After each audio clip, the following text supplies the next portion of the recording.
The scream pierced the darkness like a knife. Jackson Miller bolted upright in his tent, heart hammering against his ribs. That wasn't an animal. That was a child. If you're moved by stories of ordinary people facing extraordinary circumstances, hit that like button and subscribe to witness more tales of human courage that remind us what truly matters in life. Jackson had never considered himself a hero. At 46, his life had settled into comfortable predictability. 20 years at the same accounting firm. A modest house in the suburbs. Weekend fishing trips to Lake Evergreen, where he could escape spreadsheets and deadlines, trading them for the whisper of pine trees and the gentle lapping of water against the shore. This particular Friday had started like any other. He'd packed his gear, driven the 2 hours to his favorite spot, and set up camp as the sun began its descent behind the mountains. The campground was nearly empty, just how he liked it. October weekends meant solitude, with most families having packed away their camping gear until spring. He noticed the family at the far end of the campground, a mother, father, and a little girl with blonde pigtails who couldn't have been more than 10. They'd wave as they passed his sight, the girl skipping alongside her parents, clutching a worn stuffed rabbit. Jackson had nodded politely before returning to his task of gathering firewood. Now, as the scream echoed through the trees again, Jackson fumbled for his flashlight, hands trembling. The beam cut through the darkness as he unzipped his tent. The night air hit him like a physical force, unusually cold for early October, with a biting wind that carried the promise of rain. "Hello?" he called out, voice swallowed by the vastness of the forest. "Is someone there?" A rustling in the underbrush to his left. Jackson swung the flashlight toward the sound. 2 reflective eyes blinked back at him, not human, probably a raccoon or fox. But then came another sound, unmistakably human, a sob, followed by a small voice. "Help, please, somebody help me." Jackson moved toward the voice, flashlight beam bouncing with each hurried step. And then he saw her, the little girl from earlier, huddled against the base of a massive pine tree. Her pink jacket was smeared with dirt, one pigtail had come undone, and her face was streaked with tears and grime. The stuffed rabbit was clutched to her chest like a lifeline. "Hey there," Jackson said softly, approaching slowly so as not to frighten her further. "Are you okay? Where are your parents?" The girl looked up, eyes wide with fear and relief. "I don't know," she whispered. "I went to get my water bottle from the car, and when I came back, they were gone. Then I tried to find them, but I got lost." Fresh tears spilled down her cheeks. "I've been walking for hours." Jackson knelt beside her, keeping a respectful distance. "What's your name?" "Sara," she sniffled. "Sara Winters."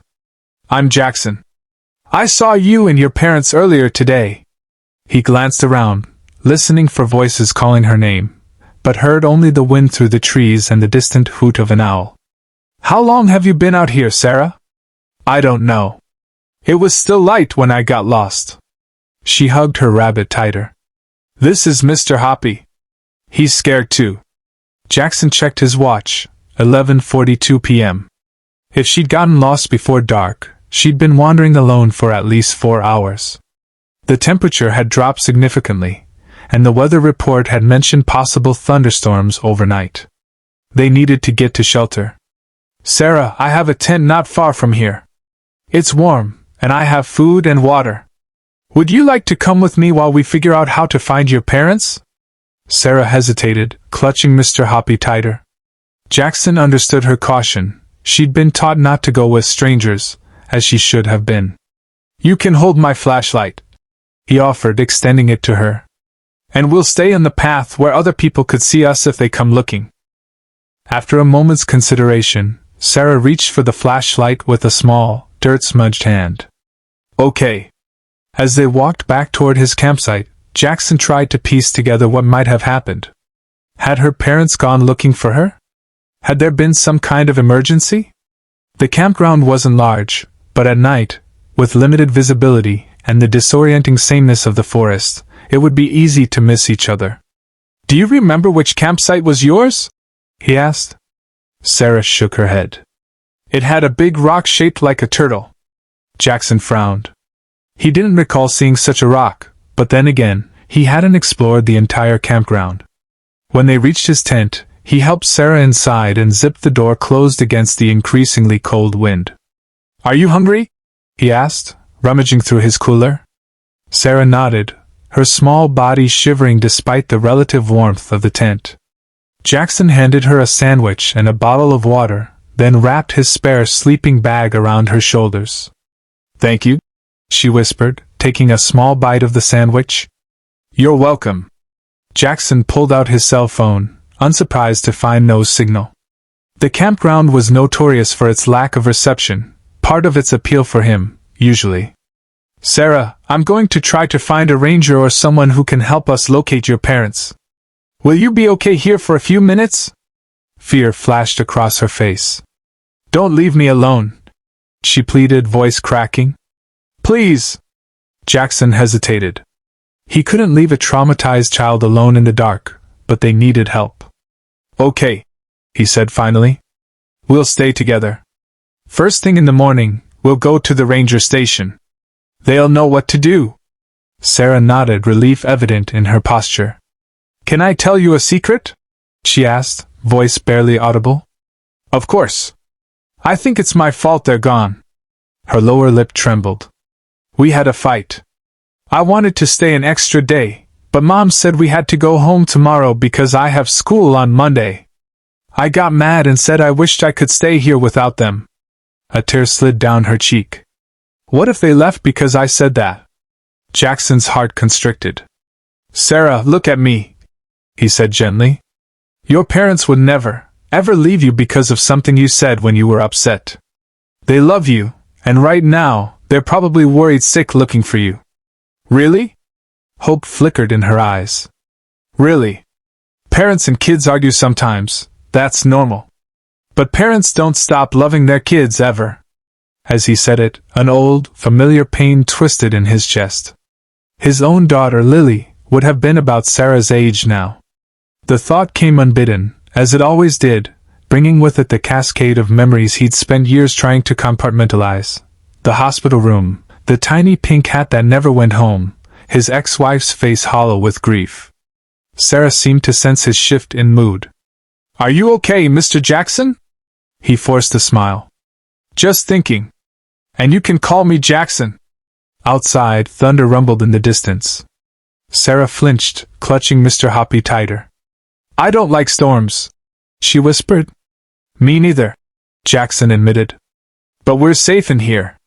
The tent is waterproof, and we're not near any tall trees." As if on cue, rain began to patter against the tent's roof, softly at first, then with increasing intensity. Sara's eyes widened. "What about my mom and dad? They'll get all wet." "They probably found shelter," Jackson reassured her, though he wasn't certain. If they were still searching for their daughter in this weather. He pushed the thought away. "Try to get some sleep, Sara. Things will look better in the morning." "I don't think I can sleep," she said, but a yawn betrayed her. "How about a story?" Jackson offered. "I used to be pretty good at those." Sara nodded, settling deeper into the sleeping bag. "Mr. Hoppy likes stories about brave rabbits." Jackson smiled, a genuine one this time. "Well then, let me tell you and Mr. Hoppy about the bravest rabbit in the forest." He spun a tale about a rabbit who helped lost forest creatures find their way home, making it up as he went along.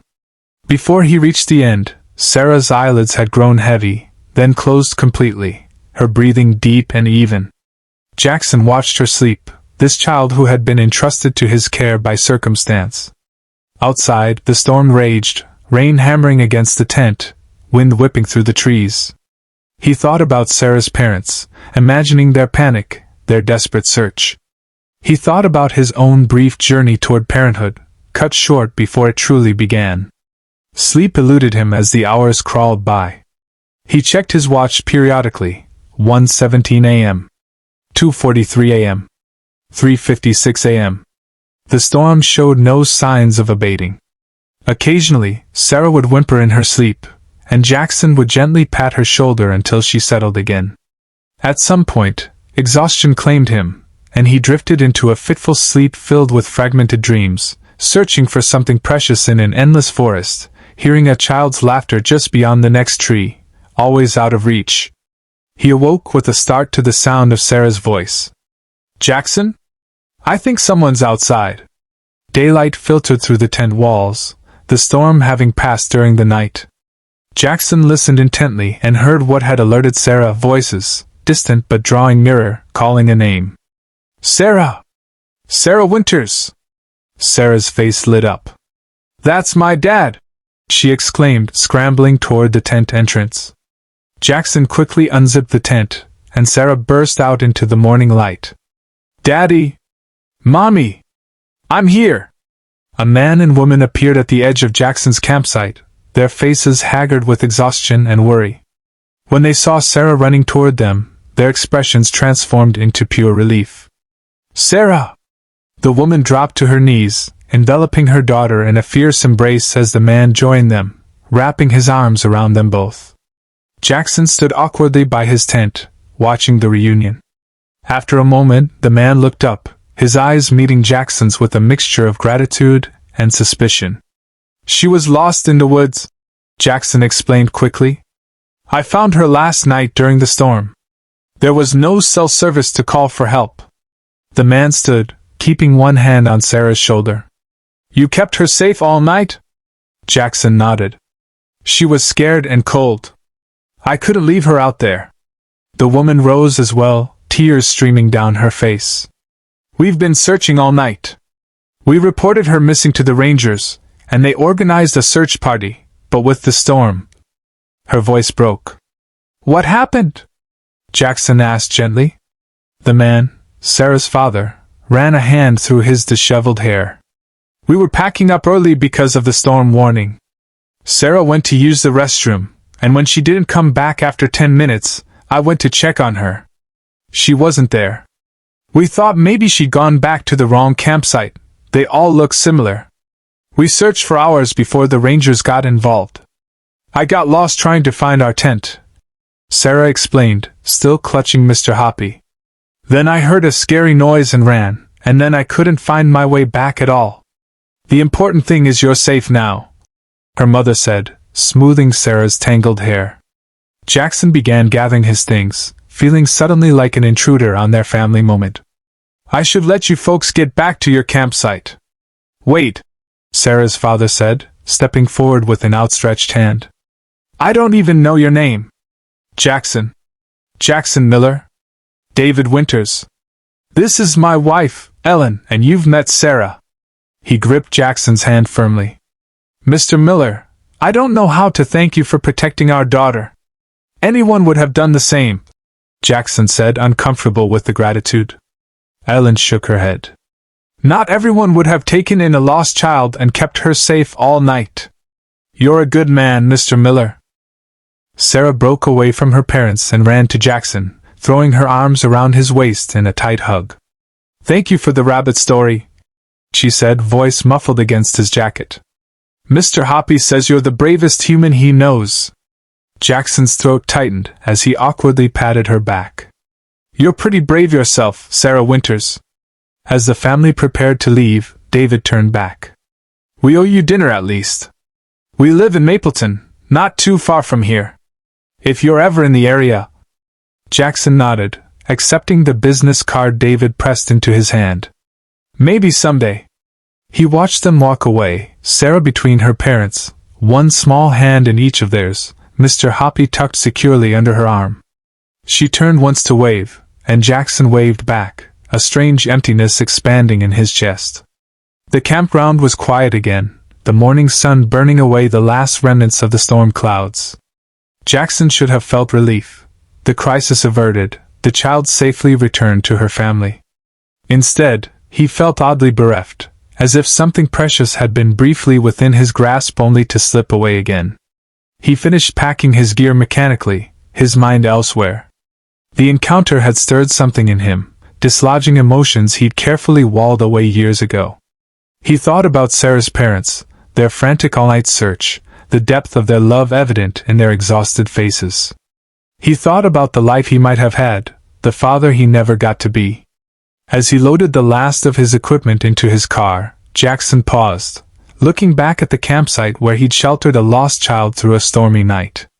Something had shifted inside him, subtle but undeniable.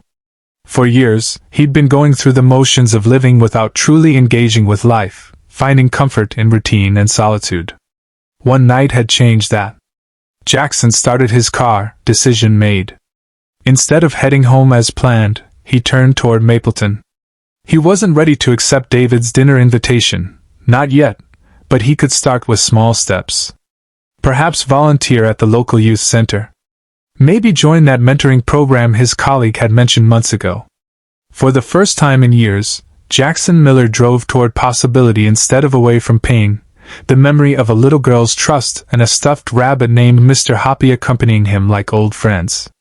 The morning had changed everything. If this story touched your heart, please like and subscribe for more powerful narratives that explore the unexpected connections that can transform our lives. Sometimes, it's in our darkest moments that we discover our capacity for light.